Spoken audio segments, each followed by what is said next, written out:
Team ने वास्तव में ऐसा प्रस्ताव दिया है कि सूरज टेलीस्कोप डिजाइन का अंतिम शिखर है, लेकिन 1000 एयू तक उड़ान भरना सचमुच मुश्किल है क्योंकि इसमें बहुत समय लगने वाला है।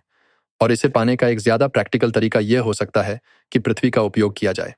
अब पृथ्वी के पास पर्याप्त गुरुत्वाकर्षण नहीं है जिससे एक महत्वपूर्ण ग्रेविटेशनल लेंस बन सके, लेकिन इसके पास एक वायुमंडल है और वह वायुमंडल लाइट को रिफ्रैक्ट करता है, ये लाइट को मोड़ता है।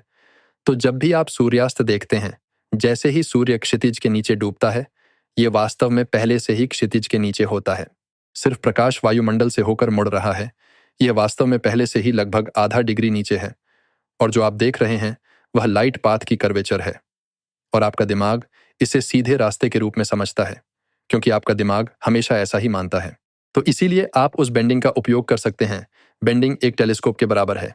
इसलिए हमने अपनी टीम को सुझाव दिया कि आप इस रिफ्रैक्शन का उपयोग पृथ्वी के आकार का टेलीस्कोप बनाने के लिए कर सकते हैं।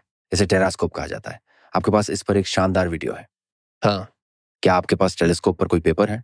हाँ, कभी कभी मैं इसके साथ कंफ्यूज्ड होता हूँ क्योंकि मैंने अर्थ साइज्ड टेलीस्कोप के बारे में सुना है। आपने इवेंट होराइजन टेलीस्कोप के बारे में सुना होगा, जिसने अभी ब्लैक होल के सेंटर की एक तस्वीर ली है।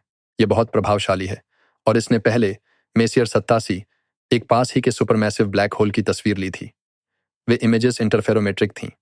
वे छोटे टेलीस्कोप थे जो पृथ्वी भर में फैले हुए थे और उन्होंने लाइट पाथ्स को इंटरफेरोमेट्रिक रूप से मिलाया ताकि प्रभावी रूप से एक अर्थ साइज्ड एंगुलर रेजोल्यूशन बनाया जा सके। टेलीस्कोप के हमेशा दो गुण होते हैं। इसमें एंगुलर रेजोल्यूशन होता है, जो सतह पर आप कितनी छोटी चीज देख सकते हैं, और फिर मैग्निफिकेशन होता है, वह वस्तु आपकी आंख या किसी छोटे ऑब्जेक्ट की तुलना में कितनी ब्राइटर होती है। इवेंट होराइजन टेलीस्कोप ने क्या किया? इसने एंगुलर रेजोल्यूशन के लिए एम्प्लीफिकेशन या मैग्निफिकेशन का इस्तेमाल किया। यही वह चाहता था। वह हाई एंगुलर रेजोल्यूशन चाहता था, लेकिन उसमें असल में ज्यादा फोटोन कलेक्टिंग पावर नहीं है क्योंकि प्रत्येक टेलीस्कोप इंडिविजुअली बहुत छोटा है। टेलीस्कोप अलग है क्योंकि यह वास्तव में एक लाइट बकेट के साथ प्रकाश को कलेक्ट कर रही है, जो एसेंशियली पृथ्वी के आकार की है।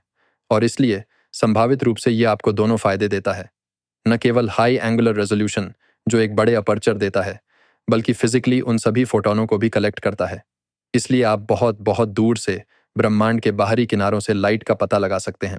और इसलिए हम इसे एस्ट्रोनॉमी में हमारे पास मौजूद इन बहुत बड़े एम्बिशियस गोल्स को पाने के लिए एक पॉसिबल फ्यूचर की तकनीकी विधि के रूप में प्रस्तावित करते हैं, ताकि हम इन उद्देश्यों को साकार कर सकें।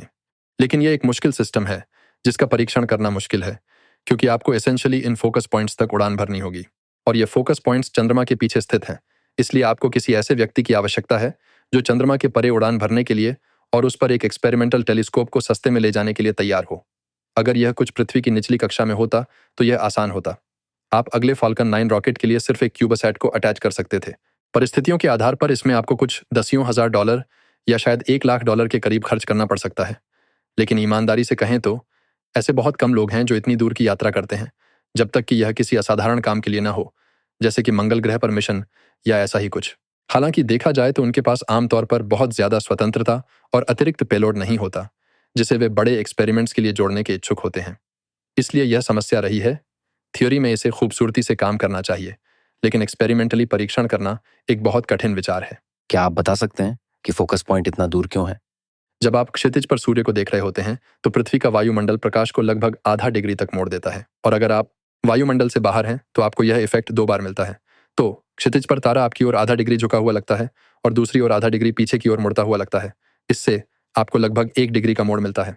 आप पृथ्वी का रेडियस लेते हैं जो लगभग 7000 किलोमीटर है, और फिर आप अपने आर्कटन फंक्शन का उपयोग करते हैं।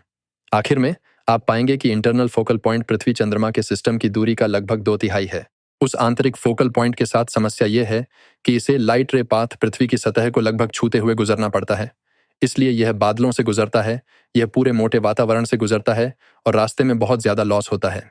यदि आप ऊंचाई में ऊपर जाते हैं तो यह कम लॉस होता है। वास्तव में आप बादलों के ऊपर भी जा सकते हैं, और यह और भी बेहतर है क्योंकि बेशक बादल कुछ भी ऑप्टिकल करने के लिए सिरदर्द नहीं होंगे। लेकिन समस्या यह है कि वातावरण, क्योंकि यह हायर एल्टीट्यूड पर पतला हो जाता है, यह प्रकाश को कम मोड़ता है, और इसलिए यह फोकल पॉइंट को बाहर धकेलता है। तो सबसे उपयोगी फोकल पॉइंट वास्तव में पृथ्वी चंद्रमा की दूरी के 3 या 4 गुना होता है, और इसलिए हम इसे लाग्रांज पॉइंट्स में से एक कहते हैं। और इसलिए वहां एक स्थिर कक्षा है, सबसे बाहरी स्थिर कक्षा, जो आपको पृथ्वी के चारों ओर मिल सकते हैं। तो वातावरण सिग्नल को प्रभावित करता है और उसकी क्वालिटी को खराब कर देता है। हाँ, ये लाइट को अवॉर्ब कर रहा है। क्या इसे फिर से रिकंस्ट्रक्ट करना संभव है, जैसे नॉइज को हटाना? तो क्या यह केवल सिग्नल की स्ट्रेंथ पर निर्भर करता है? हाँ, इसे रिकॉन्स्ट्रक्ट किया जा सकता है। हम ऐसा करते भी हैं। एक तकनीक है जिसे अडेप्टिव ऑप्टिक्स कहा जाता है, जो पृथ्वी के वातावरण से होने वाली वेव फ्रंट एरर्स को सुधार सकती है। पृथ्वी का वातावरण अस्थिर है। ये समान डेंसिटी की सिंगल वायु परत नहीं है। हवा में कई प्रकार की लहरें और धाराएं होती हैं, और इसलिए हर छोटी परत प्रकाश को थोड़े अलग तरीकों से मोड़ रही है, और इसलिए प्रकाश वास्तव में नीचे की ओर जाते समय एक लहरदार रास्ता अपनाता है। इसका मतलब यह है कि दो प्रकाश किरणें जो एक दूसरे से थोड़ी अलग अंतराल पर यात्रा कर रही हैं, वे डिटेक्टर पर अलग अलग समय पर पहुंचेंगी, क्योंकि एक किरण ज्यादा या कम सीधे रास्ते पर जा सकती है और दूसरी थोड़ी ज्यादा नीचे की ओर झुक कर आती है। और इस तरह आपके पास एक असंगत लाइट सोर्स है। और जब आप इमेजरी बनाने की कोशिश कर रहे होते हैं तो आप एक सुसंगत लाइट सोर्स चाहते हैं। तो इसे ठीक करने के लिए अगर इस रास्ते पर थोड़ा तेज चलना पड़ा तो सीधा वाला तेज चलता है और टेढ़ा वाला ज्यादा समय लेता है, और मिरर को डिफॉर्म किया जा सकता है। असल में सीधे वाले पर लगे मिरर को थोड़ा नीचे झुकाएं ताकि यह लाइट पाथ की दूरी के बराबर हो सके। तो मिरर में ये सभी छोटे एक्टिवेटर्स होते हैं। वास्तव में यह हजारों छोटे एलिमेंट्स से बना होता है। ये लगभग लिक्विड मिरर जैसा दिखता है क्योंकि वे इसे रियल टाइम में मैनिपुलेट कर सकते हैं, और इसलिए वे वायुमंडल का स्कैन एक लेजर बीम के साथ करते हैं ताकि यह बताया जा सके कि वायुमंडल में डिफॉर्मेशंस क्या हैं, और फिर इसे ध्यान में रखते हुए मिरर में सुधार किया जा सके। यह अद्भुत है। आप ऐसा ही कुछ टेरास्क्रिप्ट के लिए भी कर सकते हैं, लेकिन यह वायुमंडल के ऊपर जाकर बाहर उड़ने के लिए सस्ता और आसान है। हाँ, मुझे ऐसा लगता है वो करना बहुत चुनौतीपूर्ण है। और जब आप अडेप्टिव ऑप्टिक्स करते हैं, आप सीधे ऊपर या बहुत करीब से ऊपर देख रहे होते हैं। अगर आप क्षितिज की ओर देखते हैं तो हम लगभग कभी भी क्षितिज पर एस्ट्रोनॉमिकल ऑब्जर्वेशंस नहीं करते, क्योंकि आप ज्यादा वातावरण के जरिए देख रहे हैं। अगर आप सीधे ऊपर जाते हैं तो आप सबसे पतले वायुमंडल को देख रहे हैं, लेकिन जैसे ही आप क्षितिज की ओर बढ़ते हैं आप एयर मास को बढ़ा रहे हैं, यानी उस हवा की मात्रा जो आपको पार करनी होगी।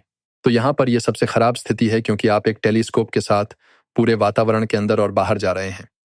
इसलिए आपको इसे सुधारने के लिए एक बहुत ही प्रभावशाली अडेप्टिव ऑप्टिक्स सिस्टम की आवश्यकता होगी। तो हाँ, मैं कहूँगा कि यह शायद सरल है, कम से कम सिद्धांत के प्रमाण के लिए। बस इसे किसी उपग्रह के साथ परीक्षण करने के लिए जो एक बहुत व्यापक कक्षा में था।